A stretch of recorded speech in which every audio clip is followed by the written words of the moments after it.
শ্রমিকের ঘাম মাটিতে লাগার আগে, শুকিয়ে যাওয়ার আগে তাদের পারিশ্রমিক মিটিয়ে দাও, কেননা তারা যদি বদদোয়া করে তোমার জীবনরে জাহান্নাম বানিয়ে দিবে কে? বিষ্ণু ঈসা ইসলাম সব সময় খেটে খাওয়া মানুষদেরকে আগলে রাখতেন।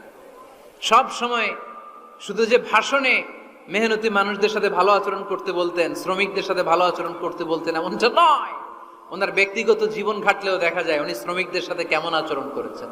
আল্লাহুম্মা ইফতাহ লি আবওয়াবা রাহমাতিক, আমরা বলি হে আল্লাহ আপনি আপনার রহমতের দরজা আমাদের জন্য খুলে দেন। সুবহানাল্লাহ পড়েন। এই দোয়া থেকে বোঝা গেল মসজিদে ঢুকলে কি পাওয়া যায়? সবাই বলতে হবে কি পাওয়া যায়?